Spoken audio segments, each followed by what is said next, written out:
and we're going to do English country and English victory today. So, Bertie Run Story, and we're going to start it for chapter 3 and the end of chapter 4, okay? And one more time, start reading about it. Some Bertie Burp Story, and we can start it for chapter 1 and the end of chapter 2, okay? And are you ready for these 2 book and 2 stories? Here we go. First, you can read Bertie Run Story. Chapter 3. At 7 a.m. the next morning, Dad dragged Bertie out of bed. Bertie groaned. He didn't want to go for training run. He had important stuff to do on Saturday, like watching TV. And they drove out of engaged and along the road. And after one lap on the park, Dad needed to sit down. She slumped on a beach with a hat between his knees, gasping for her breath. "You got all red in your face," said Bertie. "I'll be okay," paid Dad. "Just need a minute." "Can we go an ice cream?" asked Bertie. Dad shook his head. He seemed to have lost his voice. And just then 2 drovers came along the path. And Bertie groaned. He was so rich again. They seemed to be following them. "You okay, old chap?" said Mr. Rich, slowing down. "You look a bit hot." "I'm fine," Miss Dad. "Just doing a few stretches." "And nice shirts, Bertie." "Green Roasting. And how many rings have you done?" 5 or 6, sighed Bertie. "And we're doing 20, beckled Roasting. "My dad's super fit, and he's running the metros in here." "Big deal," said Bertie. "Your dad doesn't even go jogging," sneered Roasting. "So what? He could beat your dad any day," said Bertie. "Fat James."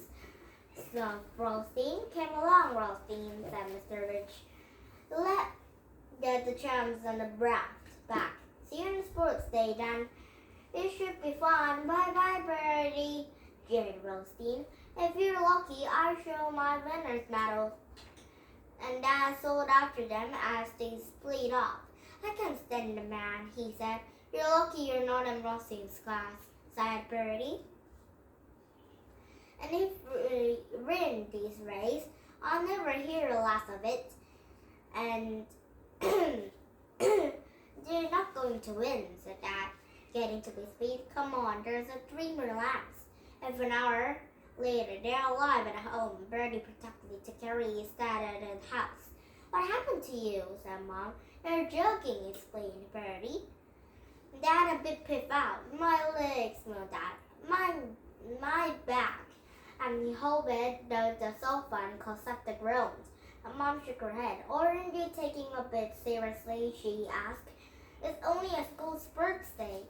"Yes, but Rosie, Rich, and Dad have injured," explained Bertie. "And we have to beat them." "Ah," said Mom. "I let him know."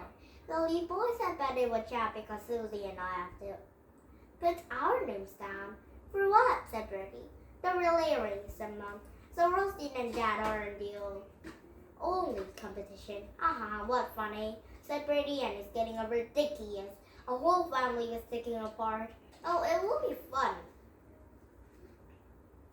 when whole family was going to a relay race." And still he couldn't wait to see Susie and Mom coming last. And now chapter 4 right now, and to where we started for chapter 4, and the end of reading these run stories. So that's mean another book, another story to read, okay? And Bertie Burp Story, and chapter 1. And Bertie was only one. His class who actually liked school dinners. Lumpy was mashed, going gloopy grape. And wormy spaghetti with a meatballs, cold course with a smiley skin on the top. And Bertie loved them all.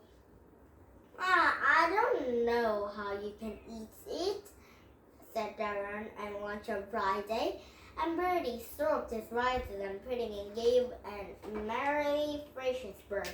Aren't you going to finish yours? No, said Darren. It looks like frog pan.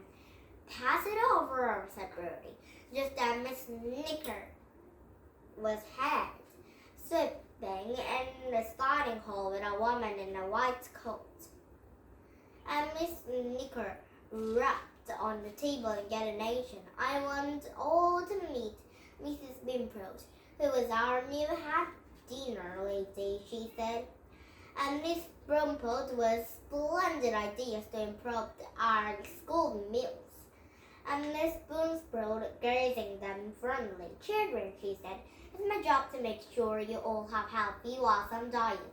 Who could tell me something that is healthy and delicious? Grandma raised her hand.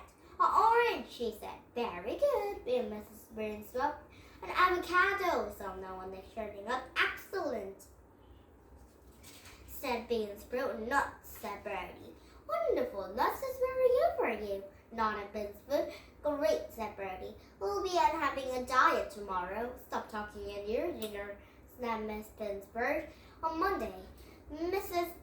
Liz wasn't serving dinners behind the water than usual, and the place is Mrs. Beansprout. She was writing a menu on a board. Today's menu, cabbage and chickpea, and soup broccoli, baked with beetroot and carrot cake surprise, and a salad, and low-fat yogurt, apple and banana for a treat. Oh, it will be very, very yummy, but not everyone likes that menu, the healthy menu. But I like a yogurt and an apple or banana. It's very, very yummy. And Bertie and his friends stared in horror. Thoroughly was doing kind of a joke. Broccoli, cabbage, we're trying to kill them. What seeds? Asked Bertie.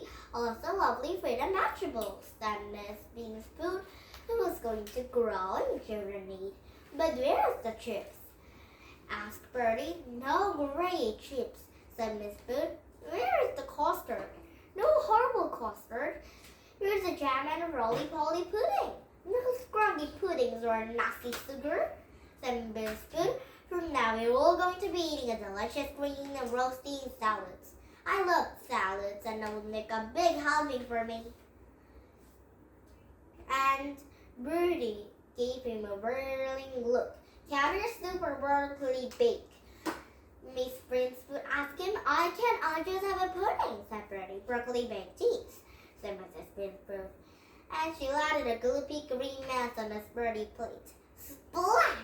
Next to winter salad, swimming in a breast and juice. Yogurt or carrot cake surprise? Asked Miss Brinspoon. What is the surprise? Said Bertie happily. The carrots are orange, and it means there's bursting with a beans. Beamed the Miss Spoon, and Bertie carried us over away and his table to sit down. I can't eat these. And he grumbled, staring at his plate. You haven't tasted yet, said Noel Nick. Quiet, right, Nicholas, said Miss Nicholas. Go on, and it's dinner dirty. Perhaps some fussy children will start to further explain. Yeah, Bertie, it looks delicious.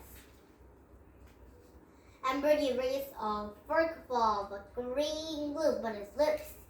And Darren leaned over and whispered in his ear, Boogie Boogers and a splash slop salad. And Bertie sat down on his fork suddenly. He didn't feel at all hungry because the dinner is not yummy at all. Now, chapter 2 right now, and we're starting for chapter 2 and the end of chapter 3, okay? And now, did you have fun? US English, could you come back to my books and books by?